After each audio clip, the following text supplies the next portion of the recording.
नमस्कार, आप देख रहे हैं एनबी न्यूज। मैं आपके साथ रवि राजपूत। हमारे खास कार्यक्रम अपने उत्तराखंड में आप सभी का स्वागत है। वहीं उत्तराखंड के देहरादून में मुख्यमंत्री पुष्कर सिंह धामी ने कविता को आत्म की अभिव्यक्ति और दिल से निकलने वाली आवाज़ बताते हुए कहा कि जिसका दिल साफ होगा, मन में दया पीड़ा होगी, वही कविता लिख सकता है। सीएम ने कहीं राज्य स्थापना के बाद पहली बार भाषा विभाग द्वारा सर्वभाषा कवि सम्मेलन का आयोजन सराहनीय पहल है। मुख्यमंत्री ने कवि सम्मेलन में पधारे कवियों को सम्मानित करते हुए कहा कि कवियों के बारे में कहावत है कि जहां न पहुंचे रवि वहीं पहुंचे कवि। यही नहीं, साहित्य, संगीत एवं कला से विहीन व्यक्ति को पशु के नाम समान माना गया है। हमारे कवि समाज के पथ प्रदर्शक होते हैं। मुख्यमंत्री ने राज्य आंदोलनकारियों को नमन करते हुए सभी को राज्य स्थापना की भी बधाई दी।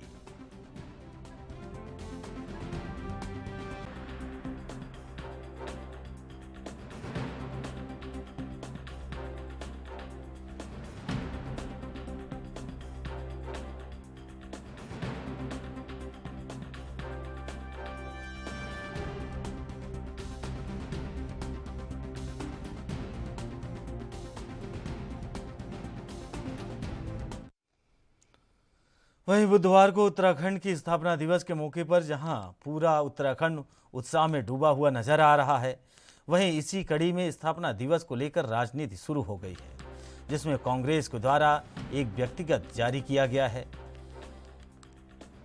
कांग्रेस पार्टी के जितने भी ब्लॉक और जिले की कमेटी है, सभी कल स्थापना दिवस के मौके पर तमाम तरह की संगोष्ठियों का आयोजन करेगी और जितने भी शहीद हुए हैं उनके परिवारजनों को सम्मान करेगी। इस विषय में मीडिया ब्रीफिंग में कांग्रेस के प्रदेश प्रवक्ता गरिमा दसोनी ने बताया कि बीजेपी ने कांग्रेस की तो कांग्रेस की पहली निर्वाचित सरकार यहाँ पर बनी 2002 से 2007 के बीच में स्वर्गीय पंडित नारायण दत्त तिवारी जी मुख्यमंत्री के रूप में यहाँ पदासीन हुए। कांग्रेस पार्टी ने बहुत बड़ा काम किया बेरोजगारी को दूर करने के लिए और वही हमारी प्राथमिकता भी थी। पृथक पहाड़ी राज्य हमने मांगा ही इसलिए था कि हमारे युवाओं को हमारे प्रदेश के संसाधनों से लाभ पहुंचे। इसके तहत पंडित नारायण दत्त तिवारी जी ने सिडकुल और पिटकुल की स्थापना करी। कांग्रेस के ही कार्यकाल में उपनल जैसी संस्थाओं की स्थापना हुई। कांग्रेस के ही कार्यकाल में जो तमाम बाहर के इंडस्ट्रीज यहाँ पर सेटअप हुई, उनके साथ एमओयू साइन किया गया कि 70% इसमें जॉब्स जो हैं वो स्थानीय युवाओं को दिए जाएंगे।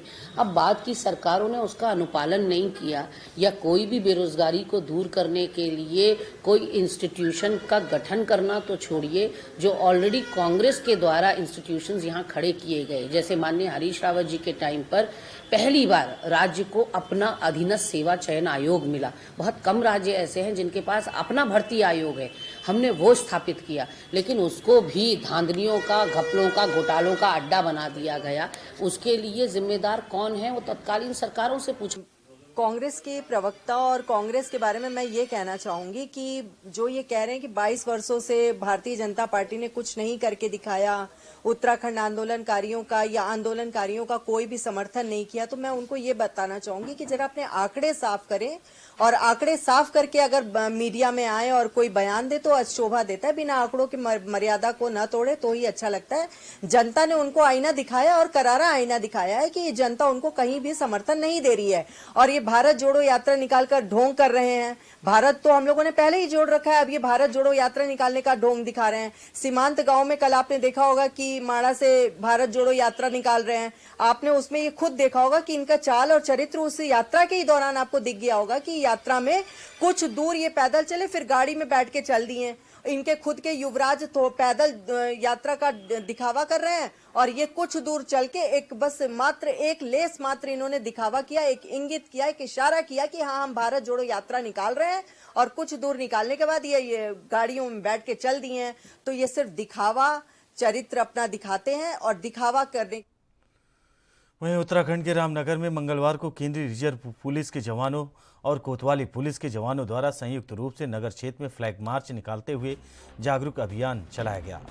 मामले में जानकारी देते हुए पुलिस क्षेत्राधिकारी बलजीत सिंह भाकुनी ने बताया कि केंद्रीय रिजर्व पुलिस के जवानों द्वारा पुलिस के संयुक्त तत्वाधान में फ्लैग मार्च निकाला जा रहा है। इसके माध्यम से जवानों द्वारा थाना क्षेत्र अंतर्गत संवेदनशील और अति संवेदनशील क्षेत्रों में फ्लैग मार्च कर जनसंपर्क अभियान चलाया गया। फ्लैग मार्च में कोतवाल अरुण कुमार सैनी के अलावा केंद्रीय रिजर्व पुलिस के अधिकारी भी मौजूद रहे।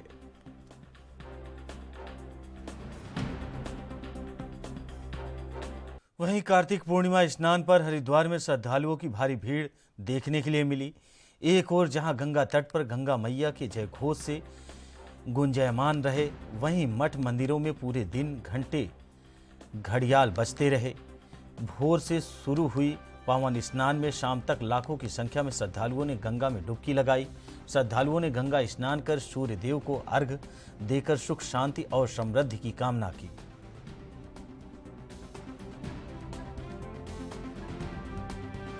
अच्छा लगा, बहुत अमेजिंग लगा है। मतलब ये सौभाग्य हमारा जो हमें प्राप्त हुआ है। किस तरह का उत्साह, किस तरह की भीड़ है स्नान करने वालों की? बहुत ज्यादा भीड़ है, बहुत ज्यादा तादाद में लोग आए हुए हैं। बाहर से, विदेश से, देश से लोग आए हुए हैं यहाँ पर स्नान करने। कैसा लगा आपको स्नान? मुझे बहुत अच्छा लगा। क्या मांगा गंगा मैया से? गंगा मैया से बस सुख शांति बनी रहे, देश से सारी बीमारी नष्ट हो। जी, हम उन्नाव से आए हैं यहाँ स्नान करने के लिए, और हमने काफ़ी पहले सुना था लोगों से कि यहाँ पे स्नान करने से जो शरीर में रोग होते हैं, यहाँ स्नान करने के बाद लोग रोग से मुक्त हो जाते हैं। तो हम लोग इसीलिए यहाँ पे स्नान करने आए और बहुत एंजॉय किए हैं। कितनी भीड़ है, किस तरह का उत्साह है लोगों में स्नान को लेकर? बहुत ज़्यादा है, लोगों में खुशी दिख रही है, सब एंजॉय कर रहे हैं। हमने भी खूब किया और मन में ये सोच के चले हैं कि हाँ, हमारे भी जो रोग है वो। वहीं उत्तराखंड में हुए किरण नेगी गैंगरेप मामले पर सुप्रीम कोर्ट के फैसले पर उत्तराखंड के सीएम पुष्कर सिंह धामी ने बयान दिया है।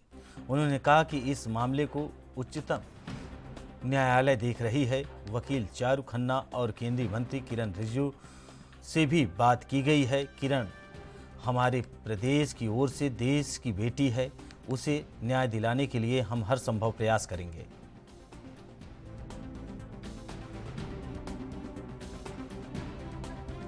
जो निर्णय आया है उस निर्णय के लिए मैंने अभी जो इस पूरे कोर्ट को माननीय उच्चतम न्यायालय में देख रही थी एडवोकेट चारू खन्ना जी, उनसे मैंने बात की है और केंद्रीय न्याय मंत्री किरण है, हम सभी से बात करके उस पर आगे क्या कार्रवाई हो सकती है। किरण हमारे पूरे प्रदेश की बिटिया है, देश की बिटिया है, उसके लिए जो भी जरूरी होगा हम उस दिशा। किरण हमारे पूरे प्रदेश की बिटिया है, देश की बिटिया है, उसके लिए जो भी जरूरी होगा हम उस दिशा में काम करेंगे, हम आगे बढ़ेंगे, उसको न्याय दिलाने के लिए हर संभव हम प्रयास करेंगे। 10% आरक्षण तक गरीबों के लिए है, वो सब सुप्रीम कोर्ट ने रखा हुआ है, कैसे देखते हैं सर इसे?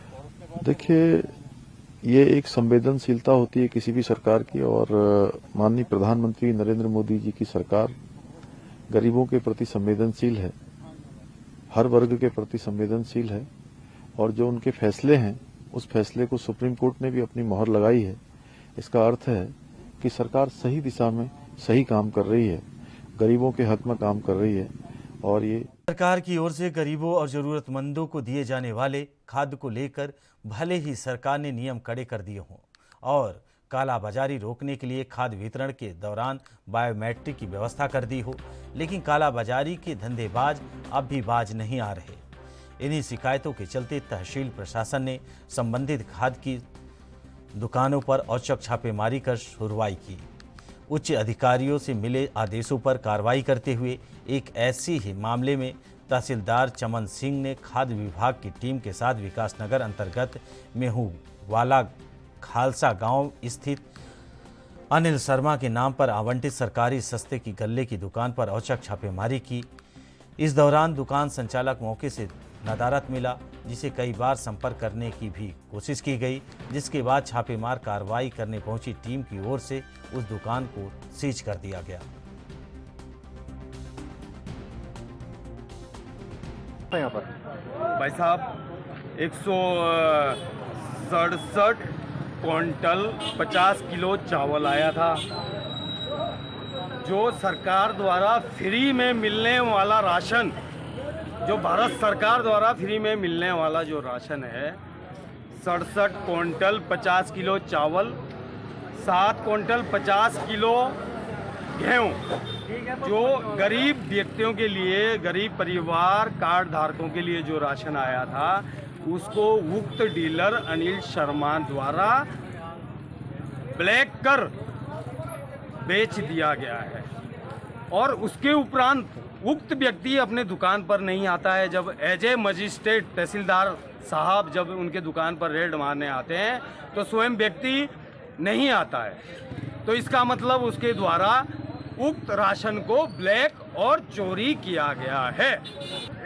आज एक उच्च अधिकारियों के मौखिक निर्देश में शिकायत मिली थी कि मतलब कुछ यहाँ पे गड़बड़ी की शिकायत मिली थी, इसके क्रम में हम यहाँ आए और दुकान स्वामी को हमने बुलाया तो काफ़ी इंतजार करने के बाद वो नहीं आए, तो जिस कारण हमने ये सील की गई तथा इसमें अग्रिम कार्रवाई की जाएगी। सर किस तरह की शिकायत थी? शिकायत किस तरह की थी? क्या खामियां नहीं, हम तो उच्च अधिकारियों के निर्देशन से हमें ये निर्देश प्राप्त हुए थे कि इन दुकानों का निरीक्षण करना है, ये कार्रवाई आगे भी जारी रहेगी। वहीं उत्तराखंड में बीजेपी ने अपने 19 सांगठनिक जिलों के लिए जिला अध्यक्षों की घोषणा कर दी है। अल्मोड़ा में पार्टी के वरिष्ठ कार्यकर्ता रमेश बहुगुणा को जिला अध्यक्ष की कमान सौंपी गई है। रमेश बहुगुणा को जिला अध्यक्ष बनाए जाने के बाद कार्यकर्ताओं में जश्न का माहौल है।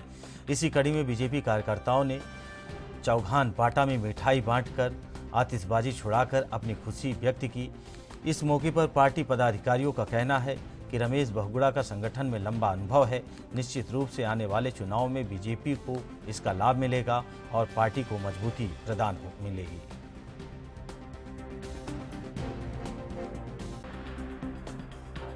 भारतीय जनता पार्टी द्वारा अपने पूरे प्रदेश के 19 जिलों में जिलाध्यक्षों की घोषणा की है और अल्मोड़ा जिले का सौभाग्य है कि बहुत ही अनुभवी और वरिष्ठ नेता रमेश बहुगुणा जी, जिनका संगठन में बहुत लंबा अनुभव है, उन्हें भारतीय जनता पार्टी ने इस जिले का जिलाध्यक्ष नियुक्त किया है। हमें आशा है, उम्मीद है कि उनके नेतृत्व में भारतीय जनता पार्टी जिस प्रकार सफलताएं हासिल करती जा रही है वो सफलताएं और आगे बढ़ेंगी और हमें पूर्ण विश्वास है कई कार्यकर्ता आज बड़े हर्षोल्लास से इस कार्यक्रम को मना रहे हैं। उम्मीद है कि उनके नेतृत्व में भारतीय जनता पार्टी दिन दुगनी और रात चौगुनी प्रगति करेगी।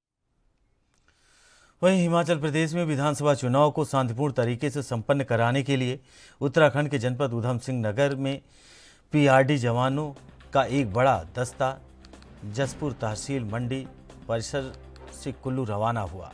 बता दें कि ये जवान 14 जनवरी तक चुनावी ड्यूटी पर तैनात रहेंगे और चुनाव संपन्न होने के बाद ये जवान वापस लौटेंगे।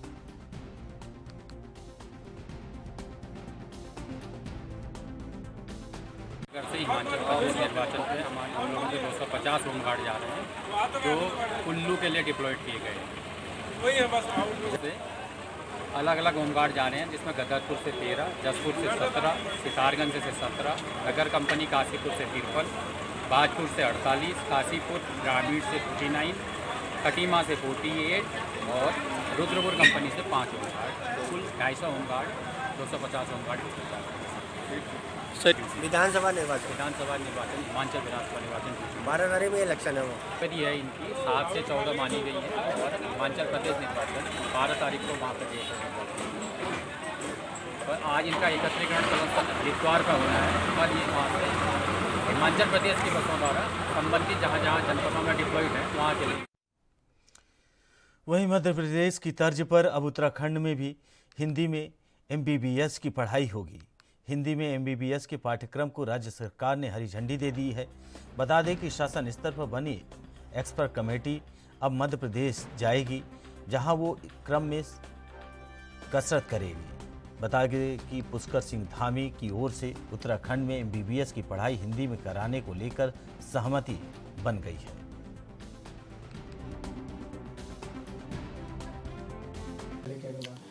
देखिए, MBBS का पाठ्यक्रम मध्य प्रदेश में फ़िलहाल हिंदी के माध्यम से किए जाने का निर्णय उनके शासन द्वारा लिया गया है। तो इसी के तर्ज पर उत्तराखंड में भी हिंदी मीडियम MBBS की पढ़ाई हिंदी मीडियम के माध्यम से हिंदी लैंग्वेज में पूरा जो पाठ्यक्रम हम लोग तैयार करने की अभी कोशिश अभी चल रही है। फ़िलहाल माननीय मंत्री जी की अध्यक्षता में मीटिंग भी हो गई है और माननीय मंत्री जी ने डॉक्टर सयाना जो डायरेक्टर मेडिकल एजुकेशन है उनकी अध्यक्षता में एक कमेटी का गठन करने के लिए कहा है जो मध्य प्रदेश जाएगी और उस पूरे प्रोसेस का अध्ययन करेगी। तदुपरांत उनके जो बेस्ट प्रैक्टिसेस हैं हम उनको इनकॉर्पोरेट करते हुए जल्द से जल्द कोशिश करेंगे कि जो MBBS का पाठ्यक्रम है वो हिंदी में हम लोग तैयार करें। सर लगभग कितना समय इसमें होगा कि जब हिंदी में MBBS का पाठ्यक्रम शुरू होगा? देखिए, इसमें समय से ज़्यादा इम्पोर्टेंट क्वालिटी पे है, क्योंकि हम बेस्ट प्रैक्टिसेस का तो एक बार अध्ययन कर ही लेंगे, उसके साथ साथ अपने उत्तराखंड के अपने उत्तराखंड में फिलहाल हमारे साथ इतना ही। बाकी खबरों से जुड़े रहने के लिए देखते रहिए ENV न्यूज। नमस्कार।